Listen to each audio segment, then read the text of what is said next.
बिना कपड़ों के नहा रही है तो तुझे शर्म नहीं आ रही है, और कपड़े पहनकर नहाने में शर्म आएगी। सामने परियां आ रही हैं।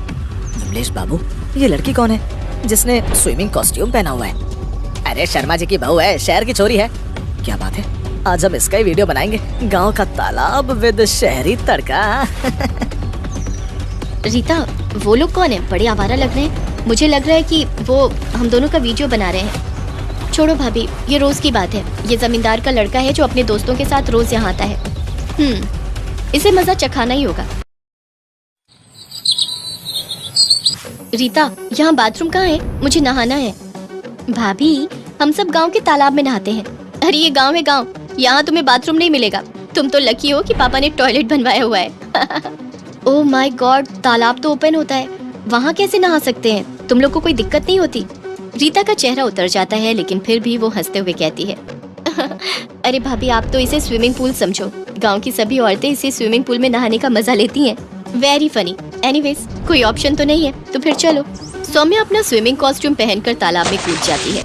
गांव की औरतें थी, उसे देखकर बातें करने लगती हैं। हाय दैया, ये क्या? शर्मा जी की बहू ये क्या पहनकर नहा रही है? गौरी भाभी, शहर के चोचले हैं, तुम न समझोगी। अरे भाई, नहाने के लिए कपड़े तो उतारने ही पड़ेंगे। तुम लोगों ने भी तो नहाने के लिए कपड़े उतारे हैं। हाय रीता, बहुत मजा आ रहा है। तालाब का पानी तो काफी फ्रेश लग रहा है। मुझे भी नहाना है भाभी, मैं भी आती हूँ। रीता नहाने की तैयारी करने लगती है और बाकी गांव की औरतों की तरह अपने शरीर पर एक कपड़ा बांध देती है। ये क्या, तेरे पास स्विमिंग कॉस्ट्यूम नहीं है? मेरे बैग में एक और कॉस्ट्यूम रखा है, तू उसे पहनकर आजा। छी छी, मैं ये नहीं पहन सकती भाभी, मुझे तो बड़ी शर्म आएगी। कमाल है, तू बिना कपड़ों के नहा रही है तो तुझे शर्म नहीं आ रही है, और कपड़े पहनकर नहाने में शर्म आएगी। वाह वाह, तुम गांव वाले। ओके। जमींदार साहब का लड़का अपने दोस्तों के साथ बैठा हुआ गांव में नहाती हुई औरतों को देख रहा था। क्या बात है, लगता है हम लोग परिवेश में पहुंच गए। सामने परियां आ रही हैं। विमलेश बाबू, ये लड़की कौन है जिसने स्विमिंग कॉस्ट्यूम पहना हुआ है? अरे शर्मा जी की बहू है, शहर की छोरी है। क्या बात है, आज हम इसका ही वीडियो बनाएंगे। गांव का तालाब विद शहरी तड़का। रीता, वो लोग कौन है? बड़े आवारा लग रहे हैं। मुझे लग रहा है कि वो हम दोनों का वीडियो बना रहे हैं। छोड़ो भाभी, ये रोज की बात है। ये जमींदार का लड़का है जो अपने दोस्तों के साथ रोज यहाँ आता है। इसे मजा चखाना ही होगा। कल इसका नशा उतार लूंगी। अगले दिन सभी औरतें फिर नहाने के लिए तालाब पर जाती हैं। विमलेश पहले से ही अपने दोस्तों के साथ वहाँ बैठा हुआ था। मिस्टर, ये औरतों के नहाने की जगह है, यहाँ पर आपका कोई काम नहीं है। अरे भाभी जी, आप आराम से नहाइए, हम तो आपकी रखवाली के लिए यहाँ बैठे हैं, आपके लक्ष्मण। चलो भाभी, चलते हैं, बेकार में किसी के मुंह मत लगो। देखिए कितनी समझदार है आपकी ननद। जानती है अगर इसने मुंह खोला तो आप सबके वीडियो यूट्यूब पर वायरल हो जाएंगे। रीता सौम्या को खींचती हुई वहाँ से ले जाती है। भाभी, ये लोग बहुत खतरनाक है, इनसे मत उलझिए। आभा भाभी ने इनसे उलझने की हिम्मत की थी तो इन्होंने उनको बर्बाद कर दिया। मुझे सच सच बता, क्या हुआ था? तो इतनी डरी हुई क्यों है? कोई ना कोई बात जरूर है। भाभी, हम गांव की औरतें जब भी यहाँ पर नहाने आते तो ये विमलेश और उसके दोस्त तरह तरह के भद्दे मजाक करते। आभा भाभी ने इसकी शिकायत मुखिया जी से कर दी। मुखिया जी, हम गांव की बहू बेटियां हैं। जमींदार साहब का बेटा महिलाओं के नहाने के तालाब के पास बैठकर भद्दे मजाक करता है। हमारा नहाना मुश्किल हो गया है। मुखिया जी ने पंचायत रखी, लेकिन अगले दिन जब मैं अपनी सहेलियों के साथ तालाब पर नहाने आई तो उन्होंने हम सबके कपड़े छुपा दिए। कपड़े ढूंढने के लिए जब हम पानी से बाहर आए तो इन्होंने हमारे MMS बनाए और विमलेश ने मुझे धमकाते हुए कहा। देख रीता, कल पंचायत में जब मुखिया जी पूछेंगे कि तुम लोगों को हम लोगों के औरतों के नहाने के तालाब के पास बैठने में कोई परेशानी नहीं है तो ना कह देना, वरना ये सारे वीडियोस वायरल कर दूंगा। कहीं मुंह दिखाने लायक नहीं रहेगी। ठीक है, अब तो चिंता करने की कोई बात नहीं है। मैं आज शाम को ही इसकी व्यवस्था कर देती हूँ। शाम को सौम्या अकेले ही नहाने आती है और तालाब में नहाने लगती है। ये देखकर विमलेश उसके पास आता है और कहता है, अरे भाभी जी, आप तो बिल्कुल जल परी लग रही हैं। अगर बुरा ना माने तो आपकी एक तस्वीर खींच लूं। क्यों नहीं देवर जी, मुझे तो आप पहले दिन से ही बहुत अच्छे लगते हैं, लेकिन मेरी भी एक शर्त है। आपको भी मेरा स्विमिंग सूट पहनना होगा, फिर मिलकर स्विमिंग करते हैं। ये क्या, मैं भला स्विमिंग कॉस्ट्यूम कैसे पहन सकता हूँ? सोच लीजिए, कोई जबरदस्ती नहीं है। आप भी क्या याद रखेंगी, लाइए पहन लेता हूँ। विमलेश सौम्या का दिया हुआ स्विमिंग सूट पहनकर तालाब में आ जाता है और उसके तालाब में आते ही रीता उसके कपड़े लेकर छुपा देती है और उसकी सहेलियां उसके वीडियो बनाने लगती हैं। ये क्या बदतमीजी है, मुझसे पंगा लेना बहुत महंगा पड़ेगा। विमलेश भैया, औरतों का स्विमिंग सूट पहनकर आप बहुत अच्छे लग रहे हो। अब ये फोटो तो हम भी वायरल करेंगे। तू अपनी मौत को दावत दे रही है रीता, तू जानती नहीं मैं कौन हूँ और क्या कर सकता हूँ। गाँव की औरतें मुखिया जी के साथ बाहर निकल आती है। क्या हुआ विमलेश बाबू, आप तो शर्म से गड़े जा रहे हैं। चलिए ना, मेरी फोटो लीजिए और एमएमएस नहीं बनाएंगे? रीता, जरा यहाँ विमलेश बाबू को एमएमएस बनाने में मदद तो कर। रीता तालाब के किनारे रखा विमलेश का फोन उठाकर सबको उसके बनाए हुए एमएमएस और गांव की औरतों के नहाते हुए खींची गई फोटोज दिखाती है। बताओ विमलेश, तुम्हें क्या सजा दी जाए? मुखिया जी, इसकी सजा ये है कि आज सबके सामने अपनी माँ का इसे एमएमएस बनाना होगा। तब जाकर भैया को समझ में आएगा कि सबकी माँ बेटी एक बराबर होती है। मैं बहुत शर्मिंदा हूँ, आप सब मुझे माफ कर दीजिए। आज के बाद मुझसे ऐसी कोई गलती नहीं होगी। मैं अपने फोन से खींची गई सारी फोटोज हमेशा हमेशा के लिए मिटा देता हूँ। सभी लोग जोर जोर से तालियां बजाने लगते हैं और सौम्या को कंधे पर उठा लेते हैं। ओह माय गॉड, मुझे कम से कम कपड़े तो पहन लेने दो, वरना माँ और पिताजी घर में भी नहीं घुसने देंगे। सब लोग हंसने लगते हैं और उसके बाद गांव की औरतों के नहाने में कभी कोई बाधा नहीं पड़ती। श्यामलाल जी ने पांचों बेटों की शादी एक ही दिन करी थी। घर में रिश्तेदारों का मेला लगा हुआ था, लेकिन सुबह 5 बजे ही तभी श्यामलाल जी की बीवी, अरे सुनते हो, घर में हाहाकार मचा है और तुम यहाँ सो रहे हो। अरे धीरे बोल भाग्यवान, आखिर हुआ क्या? पांचों बहुओं को एक साथ ही बाथरूम जाना है और घर में एक ही बाथरूम है। जरा आंगन का नजारा अपनी आँखों से देखो। आंगन में बाथरूम के आगे तीनों बहुएं छोटे छोटे कपड़ों में तो गाँव वाली देसी बहुएं घूंघट गाड़े लाइन लगा कर खड़ी थी। My God, I can't wait माँ जी। अरे बहू धीरे बोल, तू जीन्स पहन के ही नीचे आ गई। घर रिश्तेदारों से भरा है, सब्र कर। माँ जी, मैंने तो शॉर्ट्स पहन लिए हैं। आई हेट कि मेरे कपड़ों में कोई भी चीज टच हो जाए वॉशरूम की। उफ, यू आर राइट, मैंने भी शॉर्ट स्कर्ट पहना है। सौम्या, मुझे भी लॉन्ग ड्रेस में वॉशरूम जाना पसंद नहीं। हे भगवान, कलयुग, आप तीनों की ही तो टांगे दिख रही है, अभी तू मुंह दिखाई भी ना हुई। भैया, मैंने तो अपनी साड़ी ना उतारी। अरे अम्मा जी, आखिर गुसल खाने में है कौन? मैं तो लोटा लेकर बाहर ही बैठ जाती हूँ। छी छी, डिस्कस्टिंग, ये गांव के लोग। अरे मेरा मुंह ना खुलवाना दीदी, गांव की तो हूँ, पर ये नेकर पहन के तो सास के आगे नहीं घूमती। अरे तो इसमें बुरा क्या है? साड़ी पहन के बड़ी सफाई से रह पाओगी क्या?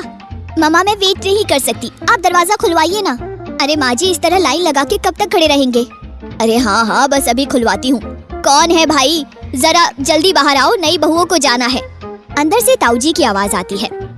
अरे सुधा, ये मैं हूँ तेरा जेठ। कल खाना ज्यादा खा लिया तो थोड़ी बदहजमी हो गई। जरा बहुओं से कह दे पर्दा कर ले, मैं आ रहा हूँ। What? पर्दा? मेरे पेट में दर्द हो रहा है। अचानक सावित्री की गैस पास हो जाती है, सभी बदबू से नाक बंद कर लेते हैं। ओह माय गॉड, इस तरफ हार्ट कौन करता है? बदबू से नाक सड़ गई। अरे नखरे तो देखो, पेट से हवा निकलेगी तो बदबू ही आएगी। तेरे पेट से गुलाब का इत्र निकलता है क्या? तभी ताऊजी धोती बांधते हुए बाथरूम से बाहर निकलते हैं और नई बहुओं को शॉर्ट स्कर्ट फ्रॉक में देखकर खुद ही अपनी धोती से अपना मुंह छुपाकर वहां से चले जाते हैं। हे भगवान, ये कैसा पाप कराया।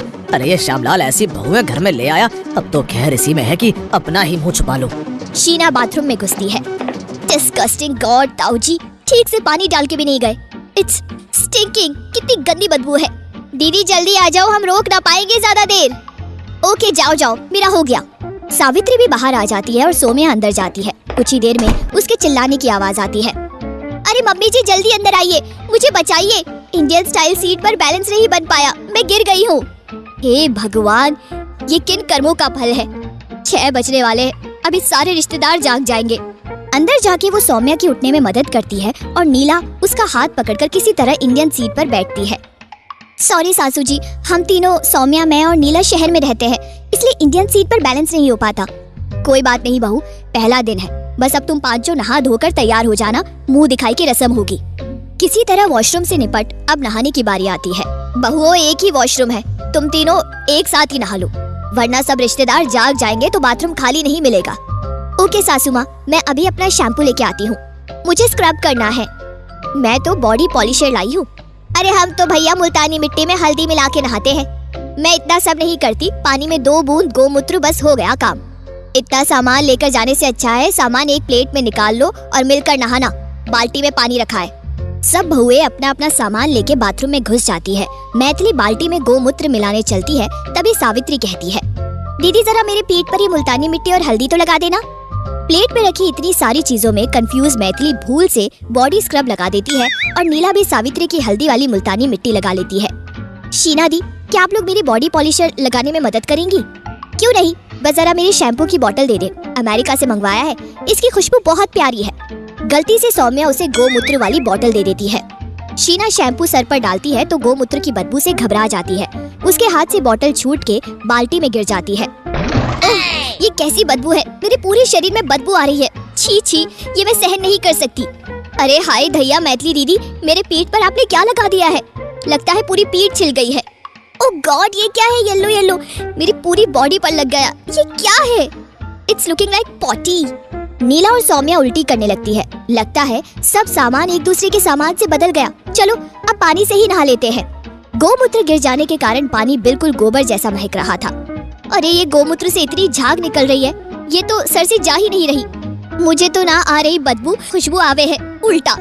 गोमूत्र की बदबू के कारण शीना, सौम्या और नीला बिना ठीक से नहाए टॉवल लपेट के बाहर आ जाती है। मैथिली भी शीना के शैम्पू की झाग और सावित्री स्क्रब की रगड़ से घबराए हुए पेटीकोट गले में बांध बाहर आ जाती है। हाय दैया सुधा, तेरी बहुएं तो देख बिना कपड़ों के बाहर आ गई। किसी के सर पे शैम्पू है तो किसी के मुंह पे हल्दी। Mummy ji please help me, मेरे सर से गोबर का बदबू आ रहा है। मेरा अमेरिका का शैम्पू था। मेरा बॉडी स्क्रब कितना गंदा पॉटी जैसा बन गया, निकल भी नहीं रहा सासू माँ। अरे अम्मा जी, हमारे सर पैर तो ये झाग का पहाड़ बन गया है, जितना धोए उतना बढ़ता जाए है। ऊपर से गोबर की बदबू। मम्मी हमारी मदद करिए। अरे लक्ष्मी, जरा अपनी भाभीियों की मदद कर। बुआ जी आप सबको वही रोक लो, इज्जत का सवाल है। अरे कसम से बुढ़ापे में यही देखना रह गया था बहू। अरे भैया आंखें बंद करो, आगे ना जाना, क्या क्या देखना बाकी है। लक्ष्मी कुएं से पानी निकाल उनको आंगन में नहाने में मदद करती है। वे सब नहाकर वही कपड़े बदलने लगती है और उनके लगाए परफ्यूम से घर महकने लगता है। हे भगवान, इज्जत बचाना, चलो ये मुसीबत तो टली। अरे सुधा 5 दिशाओं से 5 बहुएं लाई है, अभी न टली है तेरी मुसीबत। ये देख, आधा घर खुशबू से महक रहा है और आधा गोबर की बदबू से बास मारने लगा है। अरे जीजी, मेरा दिमाग काम नहीं कर रहा, मुंह दिखाई हो जाए। तभी शीला, नीला और सौम्या हाई हील और शॉर्ट स्कर्ट में और सावित्री और मैथिली भी साड़ी में आ जाती है। मम्मी जी हम सब तैयार हो गए, आप टेंशन मत लीजिए, सबको बुला लीजिए। दैया रे दैया, सब लोग तुम लोगों का चेहरा देखने आ रहे हैं और तुम लोग इस तरह नंगी पुंगी बैठी हो। अरे जो चेहरा पहले से ही खुला है, भला उसे कोई क्या देखेगा। सही कहा दीदी आपने, अब तो रिश्तेदारों के सामने मजाक ही उड़ेगा। मैंने ये सब सोचा ही नहीं। अरे बहुओं, ये तुम्हारा घर है, 5 बहुओं के होते हुए भी घर की इज्जत गई काम से। ऐसा कभी नहीं होगा माँ जी, हमारे रहते हुए तो कभी नहीं होगा।